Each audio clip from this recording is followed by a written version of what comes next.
Hi, I'm Patricia. I live in a small space attached to my in-laws' house with my husband Willie.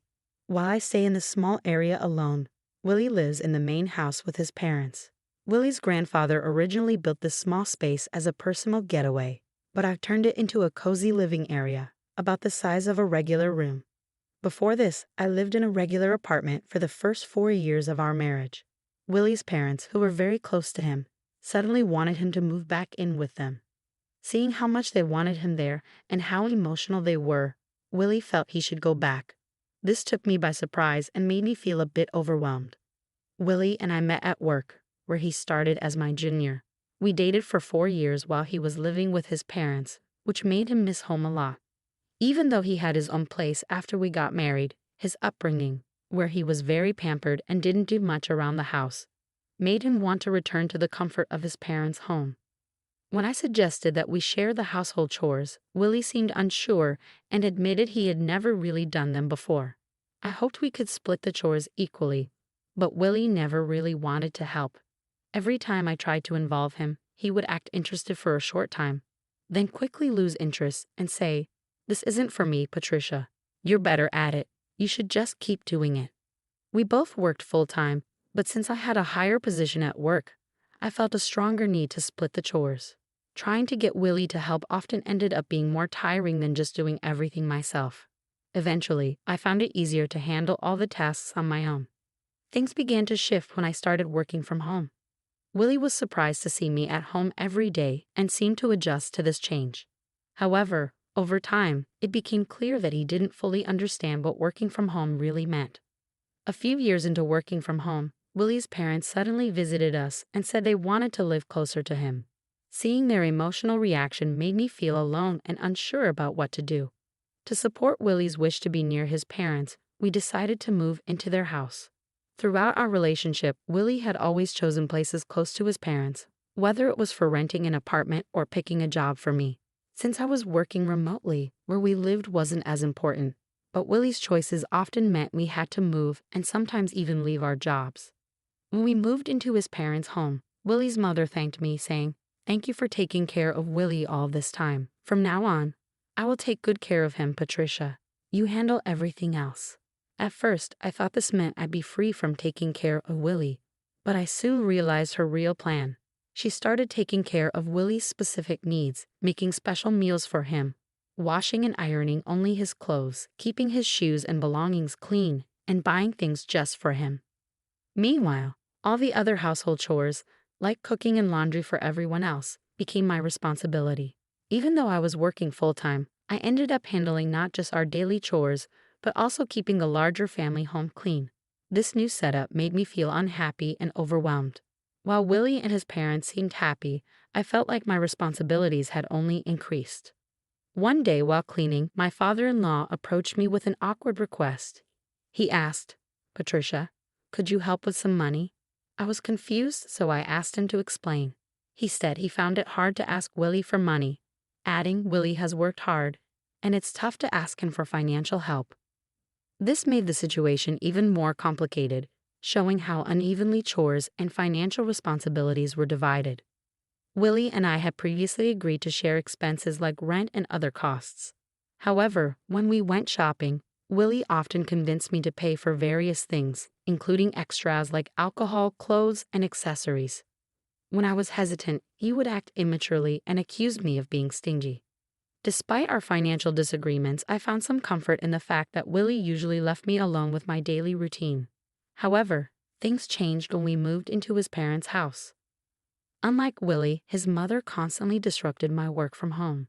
She often insisted that I focus on household chores rather than my job, and would even come into my room and pull on my clothes, making it hard for me to concentrate. Feeling frustrated, I talked to Willie about it, expecting him to side with his mother. To my surprise, he listened and promised to talk to her about the interruptions. I hoped we could find a solution that worked for both of us. However, Willie's idea of a solution was quite different from mine. He suggested moving me to the annex, a separate part of their property, which felt more like creating a greater distance rather than resolving the issue. One day, I jokingly asked Willie if I could demolish the annex and build a new house there. To my surprise, he casually replied, "You can even demolish it and build a new house if you want." This offhand comment opened up new possibilities for our living situation, hinting at more independence than I had expected. Taking Willie's casual comment to heart, I started remodeling the annex to make it my own.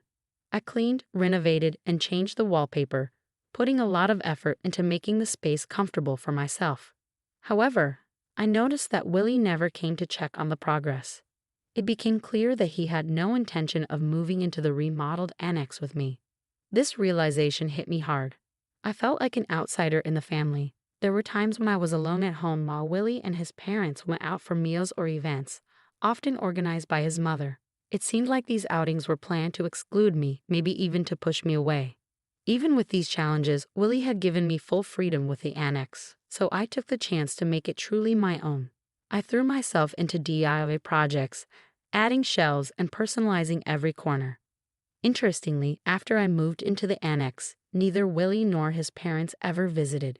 Even though they must have known about the changes, they showed no interest in what I was doing, making me feel even more like I was no longer part of the family.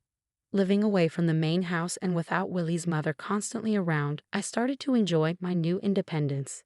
It felt almost like living alone, which was surprisingly freeing. I appreciated that being in the annex kept her from interfering with my work.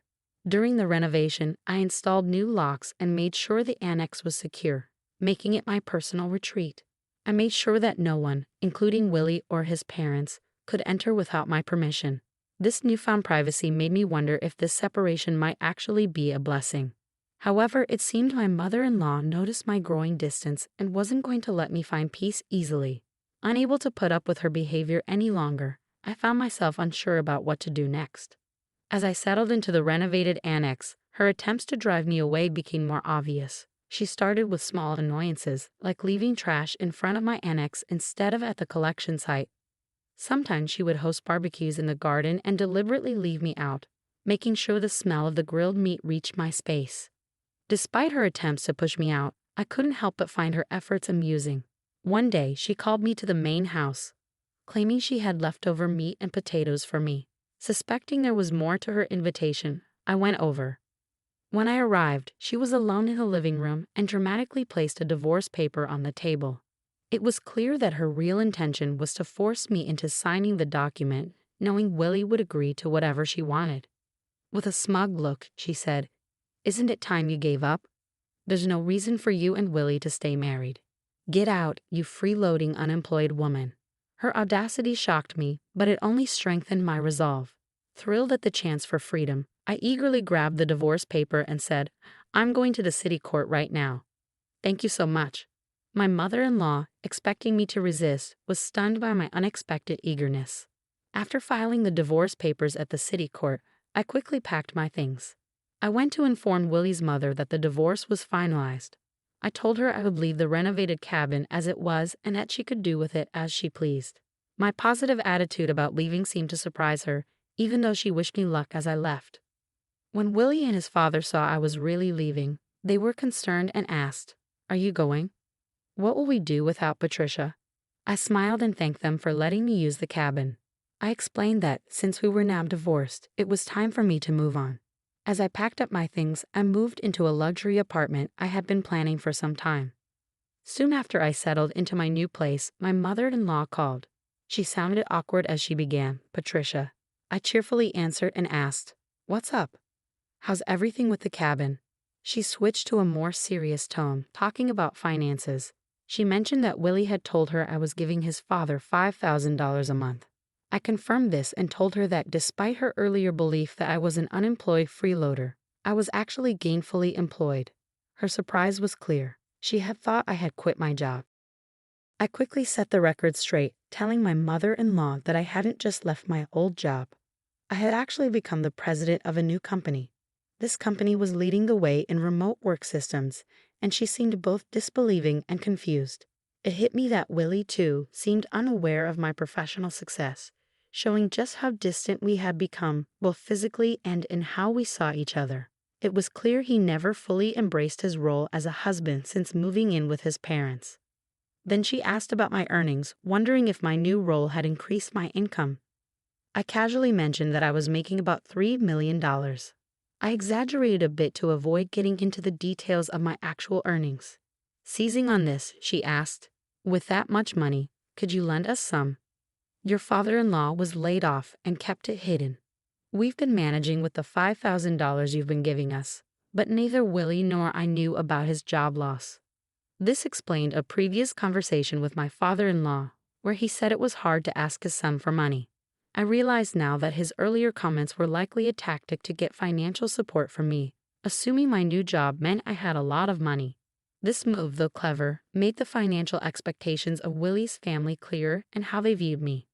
At our old company, they cleverly managed to get $5,000 a month from me, claiming it was for shared expenses. I didn't mind much at the time because it let me live peacefully in a quiet cabin. But now, being divorced from Willie, I had no reason to stay connected to his family. When I mentioned this, my mother-in-law urgently begged me, saying, "That's not true. To me and Willie, you're still family. Please come back." I immediately declined, knowing I would only be used again. Returning to Willie offered no advantages. We were now strangers, and it felt awkward for them to still consider me family when they had pushed me away. I'm really enjoying my life on my own now. It feels much like when I was married and mostly living alone. Except now I spend money on myself and don't have $5,000 siphoned off every month. I prefer this new life. I ended the call with a firm goodbye, surprised they thought I'd come back. My mother-in-law's plea seemed like a last-ditch effort. Willie's salary wasn't great, and he often avoided responsibilities, saying, "I can't do it," and passing tasks to others. This made him unreliable both personally and professionally. With his father laid off and his mother a housewife, they couldn't keep up with the large house and had to sell it. Now, all three of them are living in the cabin I renovated. It's perfect for one person but likely cramped for three. Since then, I haven't thought much about them. I'm enjoying my life peacefully, relishing the solitude and freedom that come